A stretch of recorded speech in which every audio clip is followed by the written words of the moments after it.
चलिए लाख टके की बात में अब बात करते हैं पड़ोसी मुल्क पाकिस्तान की। वो पाकिस्तान जहां आज जश्न आजादी मनाई जा रही है, लेकिन उसी मुल्क का एक बड़ा हिस्सा ऐसा है जहां पर मातम पसरा हुआ है और वहां पर रहने वाले लोग अपनी आजादी की मांग कर रहे हैं, जो लगातार सालों से जारी है। पाकिस्तान का सीरिया मांगे आजादी, बलूचों और पश्तूनों को चाहिए जहन्नुम से आजादी। पाकिस्तान के आजादी दिवस पर हिंदुओं पर जुल्म के खिलाफ आवाज। जिस दिन पाकिस्तान जश्न आजादी मनाता है, उस दिन ये लोग मातम मनाते हैं। तासंगा आजादी दा, यानी इस आजादी का क्या मतलब? पाकिस्तान के आजादी दिवस पर यही नारा गूंजता है। इन इलाकों में प्रदर्शन होते हैं, उन लोगों की रिहाई की मांग होती है जिन्हें पाकिस्तानी सुरक्षा एजेंसियों ने अगवा कर लिया और उनका कोई अता पता नहीं है। खैबर पख्तूनख्वा में हालात कैसे हैं, ये वीडियो बयां कर रहा है। ये सीरिया की नहीं, मीरान शाह नाम के शहर की तस्वीर है। पाकिस्तानी सेना के ऑपरेशन ज़र्ब अज़्ब की वजह से ऐसे हालात पैदा हुए कि सीरिया की तरह नजर आता है ये पूरा इलाका।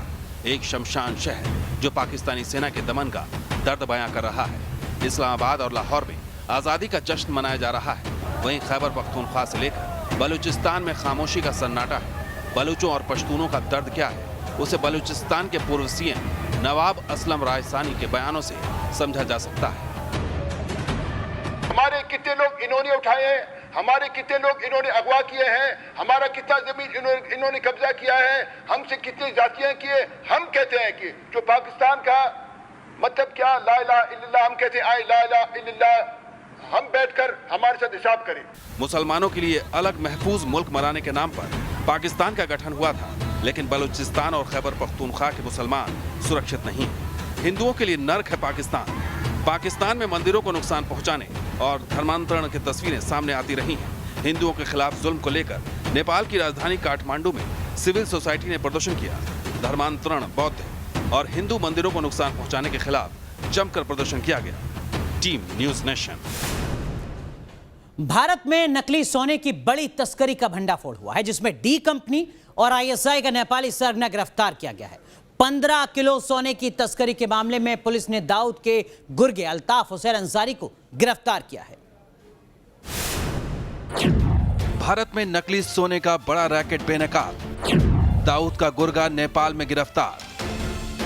नेपाल पुलिस की गिरफ्त में आया अल्ताफ हुसैन अंसारी दरअसल दाऊद का वो गुर्गा है जो नकली सोने की तस्करी का मास्टरमाइंड था। पाकिस्तानी खुफिया एजेंसी आईएसआई और दाऊद के इशारे पर काम करने वाले अल्ताफ हुसैन अंसारी को 15 किलो सोने की तस्करी के मामले में गिरफ्तार किया गया है। नेपाल पुलिस के मुताबिक 2 भारतीय नीलेश शकिया और संजय पटेल 15 किलो नकली सोने की तस्करी के मामले के मास्टरमाइंड हैं, जिनमें शाकिया को पहले ही गिरफ्तार किया जा चुका है, जबकि पटेल फरार है। सूत्रों के मुताबिक अल्ताफ अंसारी नेपाल में आईएसआई के लिए नकली भारतीय नोटों की तस्करी का गैंग भी चला रहा था।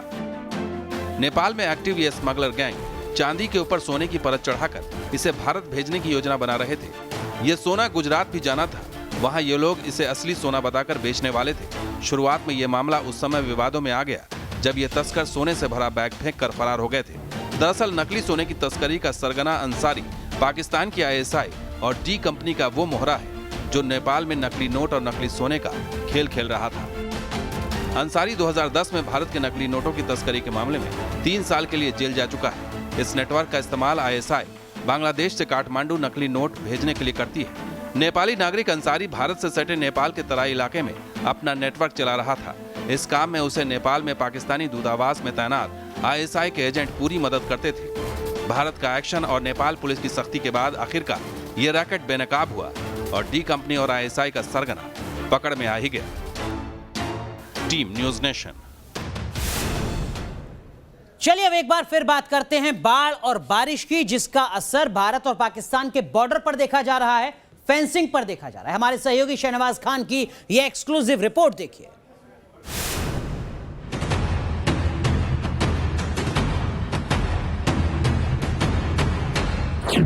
बॉर्डर पर बेकाबू नदी ने तोड़ा बांध।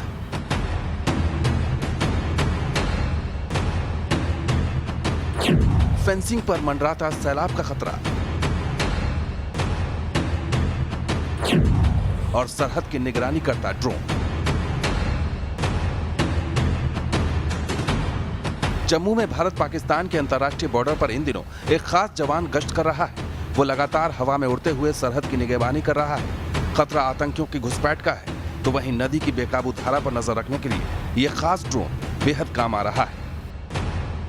पूरे देश में जिस तरीके से लगातार बारिश ने अपना कहर बरपाया है, उसके बाद अब ये जो बारिश है वो जम्मू में भी यहाँ पर अपना कहर बरपाने पे सामने आ गई है। और आप देख सकते हैं कि इस समय हम यहाँ पर जम्मू के रामगढ़ सेक्टर में मौजूद हैं और ये जो आप नदी देख रहे हैं ये बसंतर नदी है और इसके उस पार का जो एरिया है वो यहाँ पर पाकिस्तान का एरिया है। लेकिन जिस तरीके से पिछले कुछ दिनों से लगातार यहाँ पर बारिश हो रही है, उसके बाद अब बसंतर नदी जो है वो लगातार उफान पे है। दरअसल भारत पाकिस्तान के बीच रामगढ़ सेक्टर के पास बसंतर नदी बहती है, लेकिन पिछले कुछ दिनों से मूसलाधार बारिश के कारण इस नदी ने मलूचक इलाके में बीएसएफ के बांध के एक हिस्से को तोड़ दिया है।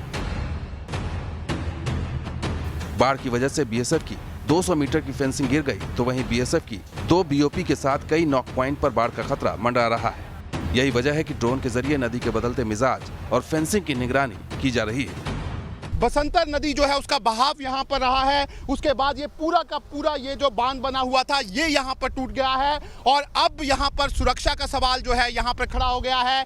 ऐसे में लगातार अब बीएसएफ किस तरीके से यहाँ पर नजर रख रही है वो आप तस्वीरों में देख सकते हैं। ड्रोन का इस्तेमाल तो हो ही रहा है, इसके अलावा बीएसएफ जो है वो अब इस एरिया को यहाँ पर डोमिनेट करने के लिए लगातार अपनी नफरी को भेज रही है। बसंतर नदी फेंसिंग के बिल्कुल करीब से बह रही है, जिससे आसपास के 7 गांव पर खतरा मंडराने लगा है।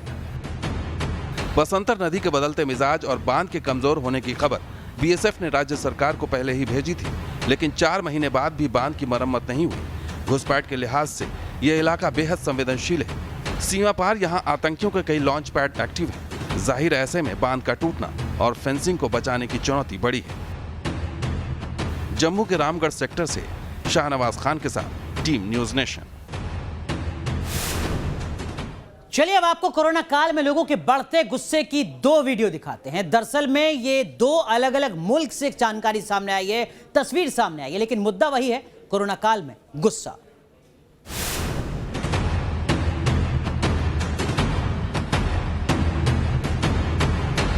लोगों में इतना गुस्सा कभी नहीं देखा गया।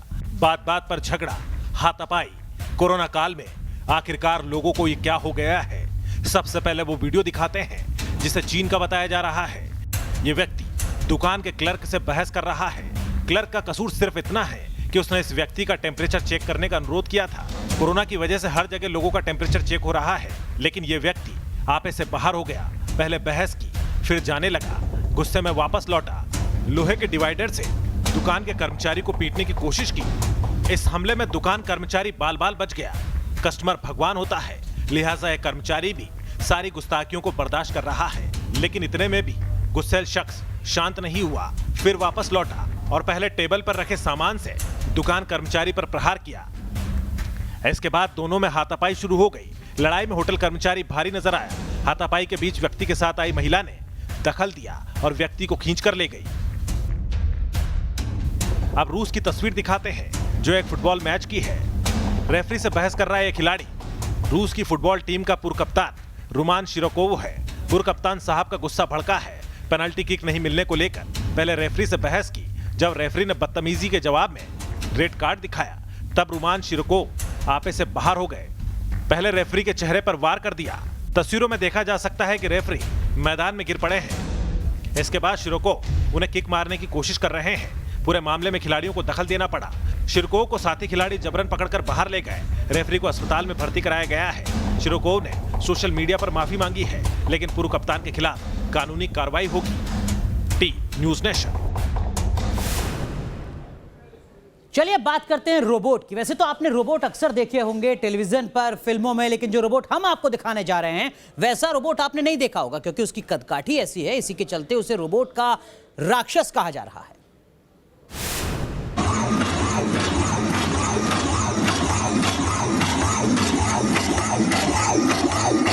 ये रोबोट है या फिर रोबोट का राक्षस अवतार। इसकी चाल को देखकर कोई भी डर जाएगा।